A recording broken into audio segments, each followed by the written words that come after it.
आशा लगा के दर्शन खातिर आईली तोहरे दुआरा ए मैया दुलारी।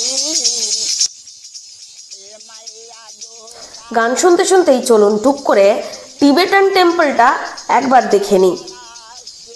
যে ভদ্রলোকের গান এখন আপনারা শুনছেন তার নাম হচ্ছে কারু। ইনি মহাবোধি বিহারের ঠিক বাইরেই বসে থাকেন এবং ভিক্ষে করেন। তবে ভিক্ষে তিনি এমনি এমনি করেন না, গান গেয়ে দর্শক এবং শ্রোতাদের খুশি করে তবেই তিনি পয়সাটুকু নেন। আমি মহাবোধি বিহারে বেড়াতে গিয়েছিলাম, আপনারা সবাই জানেন, আগের পর্বে সেটা বলেইছি। টুক করে বাইরে বেরিয়েই এনাকে দেখতে পেলাম এবং ক্যামেরা বন্দি করলাম।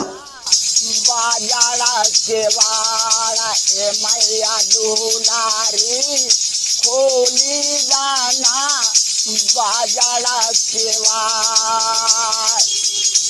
अंधारा के आखा दिया कोरिया के काया अंधारा के आखा दिया कोरिया के काया वाणी के पुतला दिया निराधन के माया आशा लगा के दर्शन खातिर आईली हमहु दुआरा ए मैया दुलारी ए मैया दुलारी खोली दाना बाजारा सेवाड़ा ए मैया दुलारी खोली दाना बाजारा सेवाड़ा ए मैया दुलारी।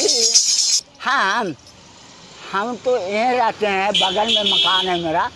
नाम क्या है आपका? कारू नाम है, कारू। কারু। कारू, हाँ कारू। এই হচ্ছে আমাদের বুদ্ধের শহর বোধগয়া। শুনলেন তো কারুবাবুর গান। আগের দিন আমরা যে গেস্ট হাউসে ছিলাম সেই গেস্ট হাউসের মালিক আরশাদ আনসারি সাহেবের সঙ্গে আপনাদের আলাপ করিয়ে দিয়েছি। আজকে আবার এই কারুবাবুর সঙ্গে আপনাদের আলাপ করিয়ে দিলাম। এনার গান কেমন লাগলো সেটা কিন্তু আমাকে অবশ্যই কমেন্টে জানাতে ভুলবেন না। বোধগয়া জায়গাটা এমন একটা অদ্ভুত জায়গা যেখানে ইতিহাস, ধর্ম এবং আর্কিটেকচার অর্থাৎ শিল্পকার্য সব কিছু মিলেমিশে একদম একাকার হয়ে গিয়েছে। গৌতম বুদ্ধের সঙ্গে জড়িয়ে রয়েছে গোটা বিহার, আর সেই গৌতম বুদ্ধ নিজেই জড়িয়ে রয়েছেন এই বোধগয়ার সঙ্গে।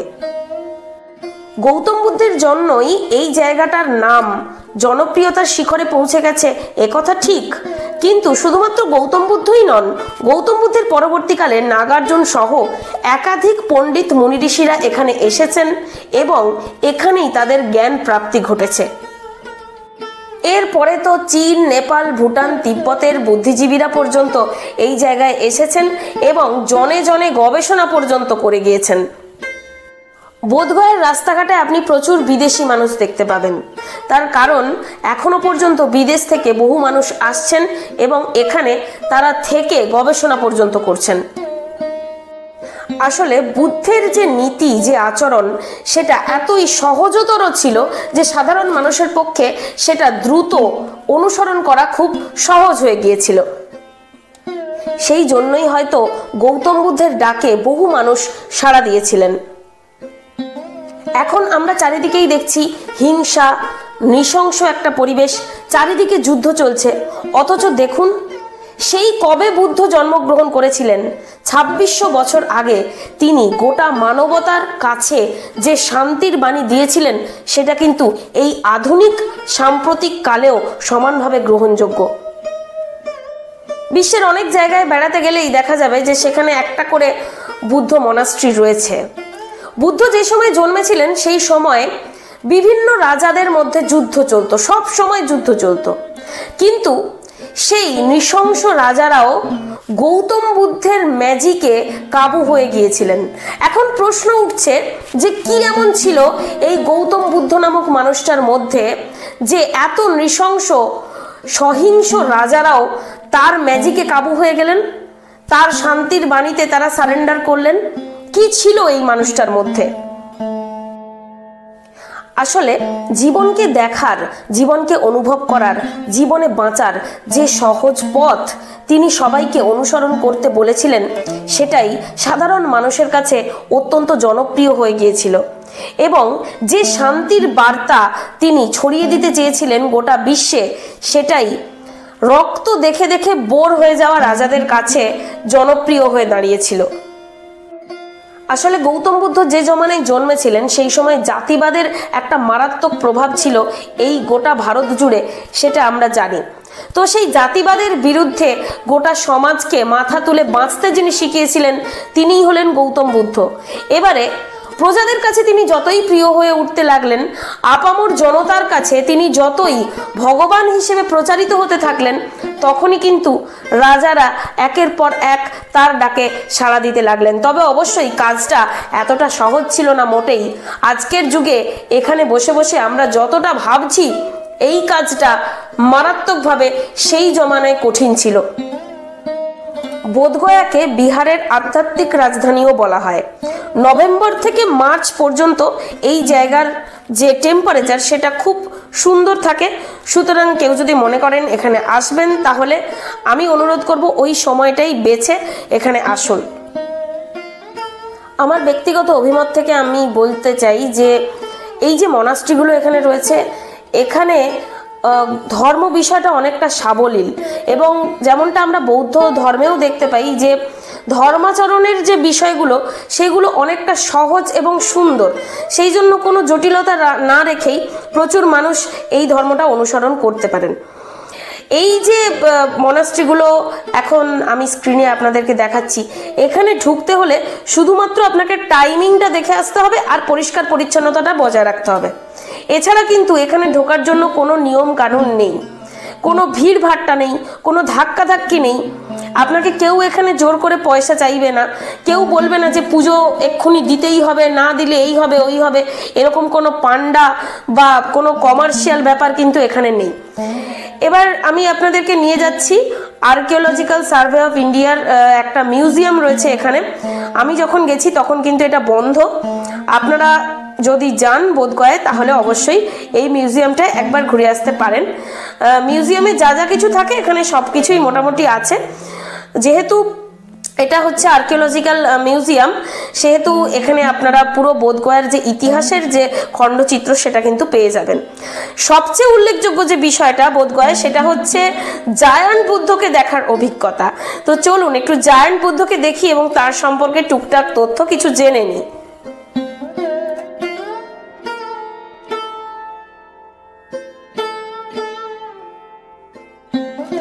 জায়ান্ট বুদ্ধ দেখতে কিন্তু প্রচুর পর্যটক ভিড় করেন, আর পরিবেশটাও সেরকম ভিড় করার মতোই। একদম ঢোকার মুখে দূর থেকে দেখা যায় বুদ্ধদেব বসে রয়েছেন, একদম শান্ত সৌম্য তার মূর্তি। মোট উচ্চতা এই গোটা স্ট্যাচুটার 80 ফুট, যার মধ্যে বুদ্ধ হচ্ছে 64 ফুটের, এবং পদ্ম, যে পদ্মটার উপর বুদ্ধ বসে রয়েছেন সেটার উচ্চতা হচ্ছে 5 ফুট, এবং নিচে যে স্তম্ভটা রয়েছে সেটার উচ্চতা হচ্ছে 10 ফুট। আর এই গোটা নির্মাণের প্রস্থ সর্বোচ্চ প্রায় 60 ফুট। মহাবোধি টেম্পলের পর যদি সবচেয়ে আকর্ষণের বিষয়বস্তু পর্যটকদের কাছে কিছু হয়ে থাকে, তাহলে সেটা হচ্ছে এই গ্রেট বুদ্ধা স্ট্যাচু। এই গোটা চত্বরটা অত্যন্ত সুন্দর এবং একটা বাগান হিসেবে গোটা পরিবেশটাকে সাজিয়ে তোলা হয়েছে।